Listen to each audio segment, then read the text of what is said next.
चलिए। हाँ जी, अब हमारा नेक्स्ट जो है रेक्टिलिनियर प्लांट है। ईसीपी का ये इक्विपमेंट है, साथ ही ईसीपी का अपना एक सॉफ्टवेयर यूज़ हो रहा है। सबसे पहले इस प्लांट के बारे में थोड़ा सा बता दूं कि ये सिंपल डीसी मोटर है, जिसके साथ एक शाफ्ट के ज़रिए एक ये कार्ड कनेक्टेड है, जिसके अंदर डिफरेंट लोड है। आप ये लोड चेंज भी कर सकते हैं। 500 ग्राम का एक लोड है, ठीक है। आप डिफरेंट एक्सपेरिमेंट के लिए डिफरेंट लोड लगा के डिफरेंट एक्सपेरिमेंट कर सकते हैं। हर कार्ड की पोजीशन के लिए उसका एक इनकोडर लगा हुआ है। अब कार्ड 1 के लिए इनकोडर 1, कार्ड 2 के लिए इनकोडर 2 और कार्ड 3 के लिए इनकोडर 3, ठीक है। फिर यहाँ पे इसके लिमिट स्विच लगे हुए हैं, जो कि मैक्सिमम जहाँ तक जा सकता है तो वो उसको ये ऑफ़ करवा देगी। इसकी लिमिट स्विच से जो ये लिमिट स्विच पे चला जाएगा तो वो ऑटो पे ऑफ हो जाएगा इक्विपमेंट, ठीक है। तो ये चीज़ सेफ्टी के तौर पे इसके ऊपर रखी गई है। आप एक कार्ड का एक्सपेरिमेंट अलग से कर सकते हैं, 2 का अलग से, 3 का अलग से। पहली कार्ड एक शाफ्ट के ज़रिए मोटर के साथ कनेक्टेड है, दूसरी कार्ड एक स्प्रिंग के ज़रिए कनेक्टेड है, तीसरी भी एक स्प्रिंग के ज़रिए कनेक्टेड है, और तीसरी कुछ यहाँ पे एक कॉर्क स्प्रिंग भी साथ कनेक्टेड है, ठीक है। ये डैम्पिंग के लिए भी यूज़ किया जा रहा है, ठीक है। ये डैम्पर यूज़ किया जा रहा है इसके साथ। अब इसको ये सारे का सारा इन सब इनकोडर्स का डाटा और इस मोटर का डाटा, मोटर के इनकोडर का डाटा, ये सारा का सारा इस मेन कंट्रोलर में जा रहा है, और कंट्रोलर को एक सॉफ्टवेयर ईसीपी का अपना सॉफ्टवेयर है, उसके थ्रू कंट्रोल किया जाता है। अभी हम इसको सॉफ्टवेयर ऑन करते हैं।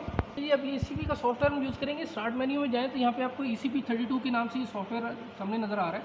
इसके ऊपर क्लिक करेंगे तो ये एक्चुअली इसका सॉफ्टवेयर सारा खुल जाएगा। अभी डिमोस्ट्रेशन देते हुए लिमिट स्विच अप्लाई हुए थे तो ये इसने मैसेज दे दिया कि लिमिट एक्सीडेड, ठीक है। तो उसके लिए हम ये दोबारा से इसको जब नया एल्गोरिथम इम्प्लीमेंट करेंगे तो ये ऑटो भी इसकी ख़त्म हो जाएगी। अभी हम इसको 0 पोजीशन करेंगे, 0 0 कर दिया। सबसे पहले सेटअप में जाएं, कंट्रोल एल्गोरिथम्स, ठीक है। कंट्रोल एल्गोरिथम्स में आप जाते हैं तो ये आपके डिफरेंट टाइप के एल्गोरिथम्स बने हुए हैं। इसमें PI with velocity feedback, PID plus notch, dynamic forward path, हर एक का एक अपना फीडबैक सिस्टम बना हुआ है, कंट्रोलर बना हुआ है हर एक का अपना।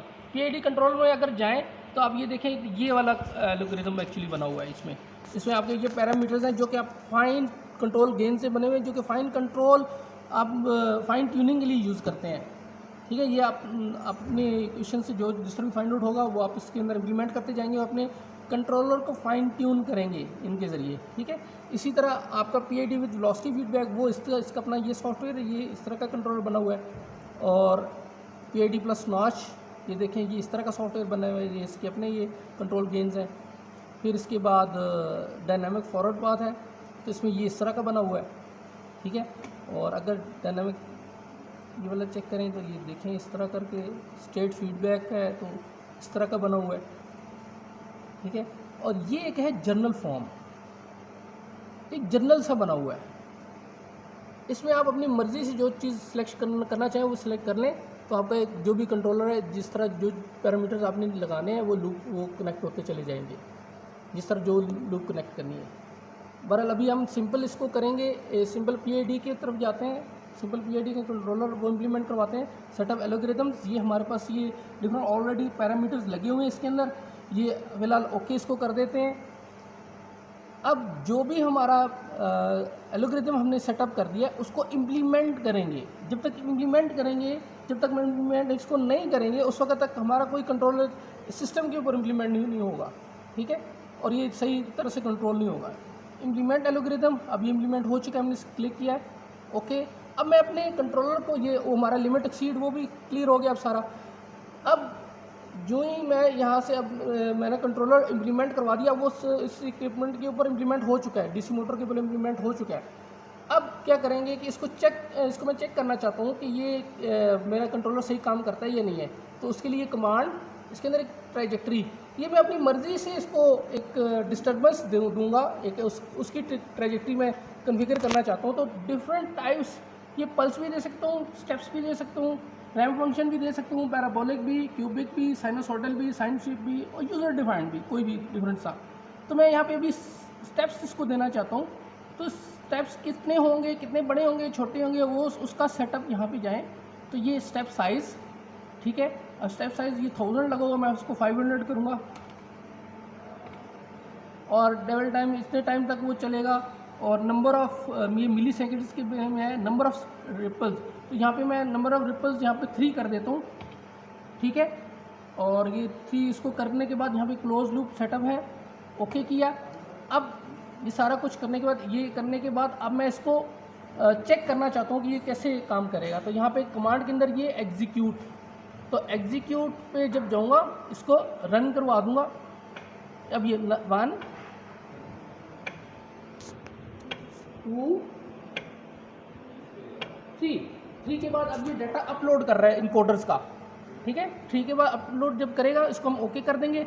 अब जो भी डाटा है, जो भी है, मतलब चीज़ें, इस चीज़ को मैं एनालाइज करूँगा। तो यहाँ पे प्लॉटिंग के अंदर जाके सेटअप प्लॉट, और ये डिफरेंट चीज़ें, कमांड पोजीशन बताता है, मोटर की पोजीशन जो हमने उसको दी हुई है, जो हमारी ट्रेजेक्ट्री जो भी चीज़ है वो हमें बताएगा। और उसके साथ इसको मैं अभी इनकोडर 3 है, तो मैं इनकोडर 1 जो कि बिल्कुल कनेक्टेड था मोटर के साथ, उसकी पोजीशन एक्चुअली मैं डिफरेंट पॉसिबल चॉइसेस रख सकता हूँ।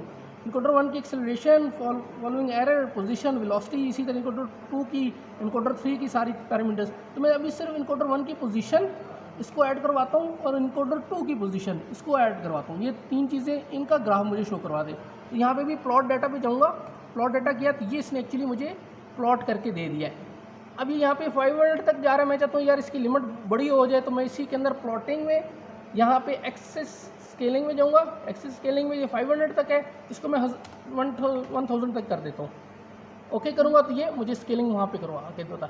अब ये मुझे बता रहा है कि ये रेड वाली मेरी जो मोटर की कमांड्स थी 1 2 और ये 3 मैंने इसको पल्सेस दी, तो इनकोडर, अब ये येलो कौन सा बता रहा है, येलो मुझे बता रहा है इनकोडर 2 पोजीशन यहाँ पे, तो रेड, ये ग्रीन मुझे बता रहा है कि इनकोडर 1 पोजीशन। एक्चुअली मेरी जो कमांड थी उसके बहुत नीचे अभी ग्रीन वाला, तो मैं चाहता हूँ ये ग्रीन इस रेड तक पहुँचे, तो मैं इसको पहले तो पी इसका बढ़ाऊँगा कि यहाँ तक चला जाए, ठीक है। इसको सेट करने के लिए इसको मैं करता हूँ ओके। सेटअप के अंदर दोबारा जाऊँगा, कंट्रोल एल्गोरिथम्स के अंदर, और यहाँ पे सेटअप के अंदर ये पी को इसको मैं बढ़ा देता हूँ, 0.02 है, इसको मैं 0.08 कर देता हूँ। फॉर लेट्स सपोज इसको 0.08 कर देता हूँ, फिर देखते हैं इसका इफेक्ट क्या होगा। ओके, इसको implement, okay, command, execute, run. अब वो 1 एक स्टेप, दूसरा स्टेप, तीसरा स्टेप। अभी यहाँ पे ये डाटा ये अपलोड करेगा, ये उसने अपलोड कर दिया, ओके। अब मैं इसको चेक करूँगा कि अच्छा वो जो भी ये इनकोडर 1 इसको प्लॉट डाटा। अब ये देखें, फर्स्ट टाइम पहले ये बहुत नीचे था, मेरी ग्रीन पोजीशन काफ़ी ऊपर आ गई है, ठीक है, लेकिन अभी तक रेड तक नहीं पहुँची है। इसको मैं और हाईलाइट कर देता हूँ, थोड़ा सा और इसको प्रोमिनेंट करता हूँ। ओके, सेटअप, एल्गोरिथम्स, सेटअप में जाके ये 0.8 नहीं बल्कि इसको मैं करता हूँ 0.2 कर देता हूँ। Okay, implement, okay, command, execute, run. अब वो इसी तरह फिर 3 स्टेप्स वो करेगा, 2 और इसके बाद तीसरा। अब ये सेटअप ये ऊपर जाएगा, अपलोड हुआ, ओके। इसको फिर प्लॉटिंग में जाके सेटअप प्लॉट, और ये प्लॉटिंग किए। अब ये और क्लोज हो गया, अब ये डिस्टेंस कम हो रहा है, ठीक है। इसका मतलब पॉइंट जो 2 था उसको और मैं थोड़ा बढ़ा देता हूँ, थोड़ा सा इसके अंदर जाऊँगा। इसी तरह आप इन चीज़ों को पैरामीटर्स अपने फाइन ट्यून करते चले जाएंगे, के पी, के आई, के डीज को, और ग्राफ उसको प्लॉट करते चले जाएंगे। तो यहाँ से आपका वो एग्जैक्ट आपको पता चलता जाएगा कि मैंने कैसे अपने कंट्रोलर को फाइन ट्यून करना है, ठीक है। ओके।